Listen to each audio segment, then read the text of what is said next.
About 10 years ago, a woman I'll call Naomi came to see me because she was having difficulty with her teenage daughter. Go figure.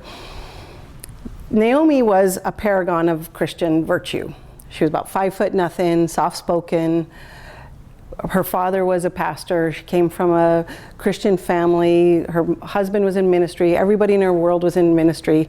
And yet she was struggling with this internal darkness.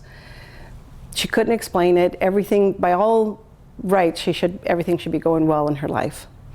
And yet she felt this sadness and this darkness inside her. A lot of it was brought on or came to the surface because of her relationship with her daughter.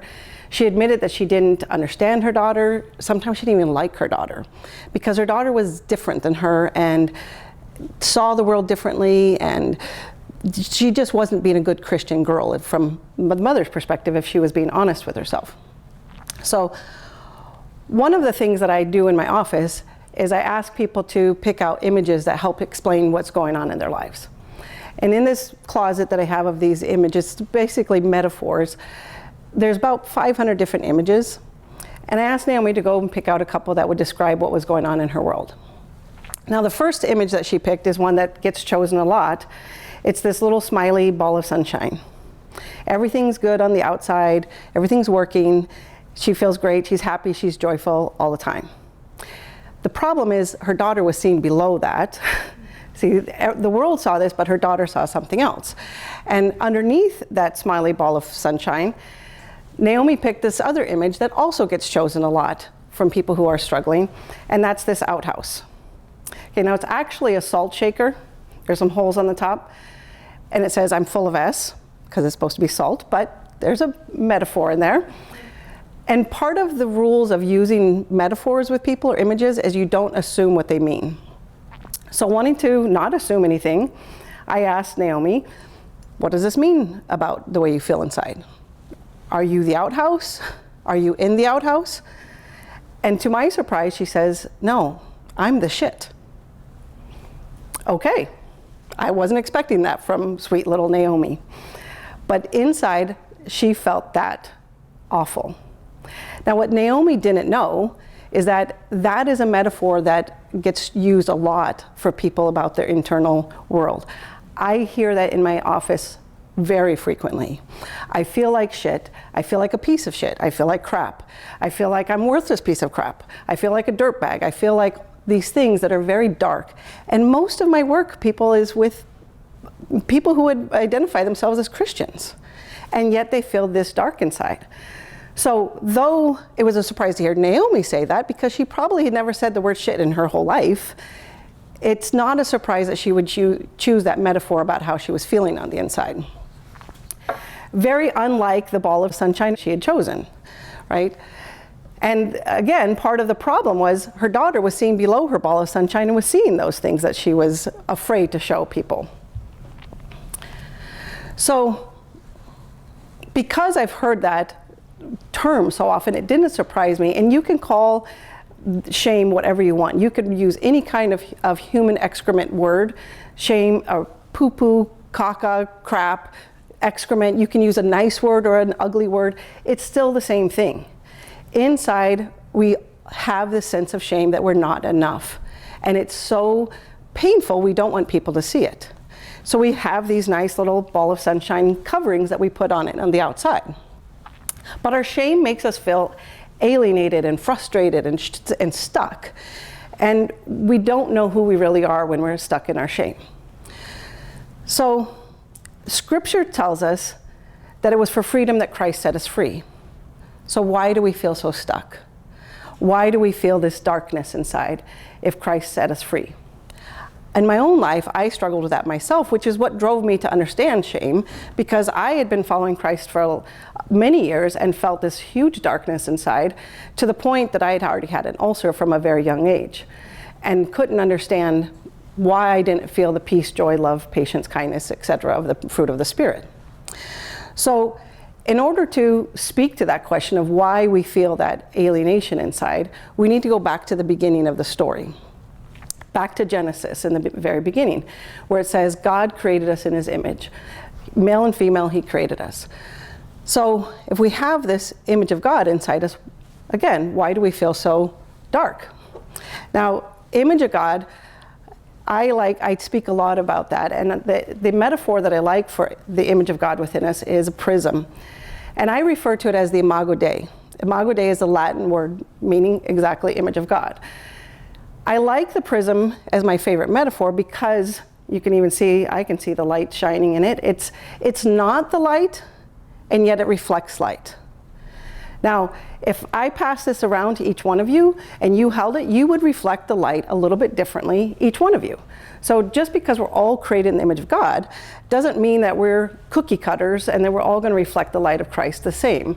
Because the reality is we need the whole world, all of creation, to speak of his glory. All people together, all of creation is still not big enough to speak of the glory of God.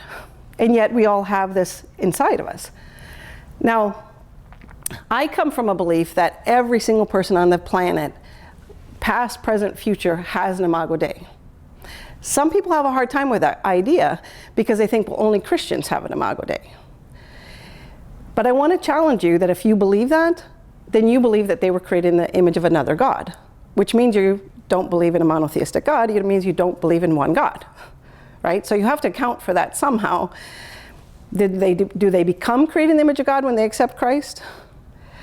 I want to suggest to you that it's there, whether they know it or not, no matter what they believe, no matter what they've done, that image of God is inside of them. But that doesn't mean we all operate out of it, Christians included, okay? So John 1 says, in the beginning, it says of John 1, it says, John himself was not the light. He was simply a witness to tell about the light. The one who is the true light, who gives light to everyone, was coming into the world. Gave light to everyone. That affirms that we are all created in the image of God. But something happens. We cannot live in this world without being subject to shame. Shame is a force that's in the universe that is oppressing on us all the time, that to want us to believe that we're not enough. God said, very good, and yet we believe not enough. That, folks, is shame, when we believe anything about us that's not enough. And shame is, I believe, the most powerful force on the face of the planet, comma, apart from grace. Grace is the only thing that can overpower shame. But shame begins to act upon us from a very young age, and the more shame-bound a family is, the more shame-bound a culture is, the more it acts upon us. Shame that says, you're not enough to be born a girl. Boys are better than girls. You're not enough because you're not smart enough. You disappointed your mom and dad because you weren't a good girl, or you were a bad girl, or a bad boy.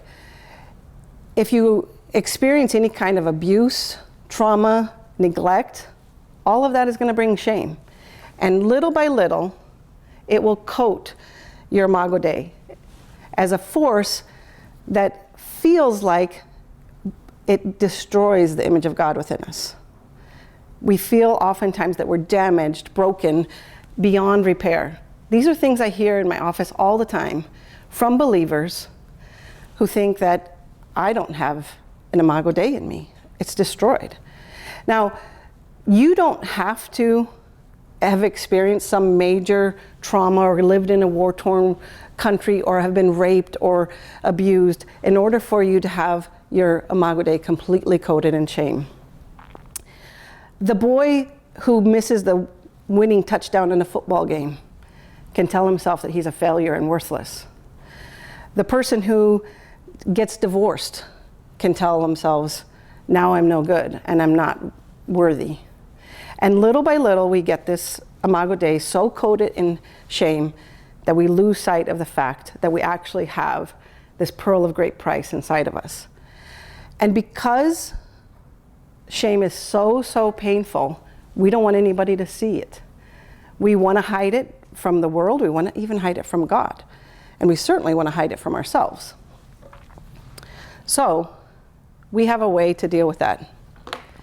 We erect what we call a false self, a shiny self. We put together an identity that we can hide from the world, our shame. Now this identity, this false identity, it's what we try to tell the world that we're enough. Okay, we're smart enough, beautiful enough, rich enough, a good enough football player, something that we're enough and we're acceptable because of this. The problem is the candy coating, this outer shell has a shelf life. It will not last. The world will break down our candy coating at some point. And eventually this will show. This will leak out into the world, that part.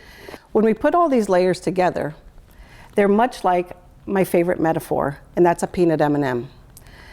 I like that metaphor because it describes these three different layers. On the outside, we have this candy coating, this shiny self that we want people to find us acceptable. All the different ways are I am statements that I am this. I am enough, I'm pretty enough, I'm beautiful enough. All of those different ways that we're enough. And underneath here, it's all the I am not statements. I am not all these things. And underneath that, in the very middle, is the peanut. The peanut is like the prism. So the three different layers work together to create this peanut M&M of self. But that outer layer, it will break down. The world will break it down. So what do? We're stuck with this shiny self, and we all are in process. You'll see in the slide with the peanut M&Ms, some people have their candy coating still well intact. Other people, it's breaking down and their chocolate is showing. And the one who has it all intact, they think, I've got it better than you do. And yet the person, when their chocolate is showing, is actually closer to finding their Imago Dei than the person who has it all intact. God is trying to break down our false self to help us to find who we really are. That is God's deepest desire, is that you will know, I am in you and you are in me and we are one. And yet we don't know that when we're stuck in this. If you look at the next slide of the peanut M&Ms, where some of them are really broken down and the chocolate part is showing, that's a bunch of messy people. But the reality is that's who we are. We are a bunch of messy people. We're all in process.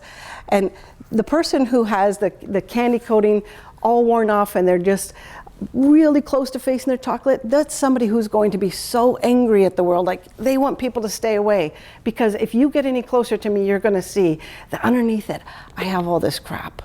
And they don't want you to see that. They think that you'll find them unlovable and unacceptable. The person, when they get to the point where mostly it's just the chocolate showing, that's someone who's in so much pain, they want to die. And many people who are suicidal are at that place where their candy coating isn't working for them anymore, and they think this is who they are. They've lost sight of that. But I want to tell you that the people who come in my office like this are actually easier to work with than the people who it's very much intact, because they don't know that there's really anything wrong with them. They think it's everybody else. This person thinks there's something really wrong with me, and yet chocolate is much easier to break through than candy coating. And I've had numerous people in my office who have been suicidal or even had a plan for killing themselves. One time, even a person who had a plan for killing himself and his wife the next day, and we were able to break through the chocolate, to the point where he was able to find this with him. Because that is, again, the Lord's desire, is for us to know this part of us. But the only way to get through to that is to face our fears. To face our deepest fears about ourselves, about what we think about ourselves and what we've judged about ourselves. And then we can find the Imago Dei. Now, Naomi, who I started with, through our work together, she faced her fears of being messy, of being full of shit, as she called it. And the funny thing is that little image became so important to her, for her to remind herself that she was human and fallible and wasn't all perfect and didn't need to be perfect. She actually asked me for a picture of that thing, and she put it on her dresser to remind herself that she was full of crap and that was okay. And her tagline became, I'm full of crap and glory. I have this and that. Now, I challenged her to tell her daughter that, and her daughter said later on, many years later, that was a turning point for her with her relationship with her mother. I interviewed her before I chose to use the story because I wanted to hear how they were doing and also to get permission to use the story, even though I changed the name. The daughter told me, if 10 years ago you told me that my mother was going to be one of my best friends, I would have thought you were crazy. Says, I can truly tell you my mother's one of my best friends. And when she came to understand that she didn't have to be perfect, it was so much easier to be in right relationship with her. And the mother, when I asked her about using Naomi, about using her story, she said, Katie, for every time that you've told that story, I've told it 5 times. Because that was so transformational for me. And she still has that image 10 years later on her dresser to remind her that she's full of crap and glory, and that's okay. The only way to get into your Imago Dei is to face the fears that you're not enough and to let God's grace shine into those dark places. Thank you.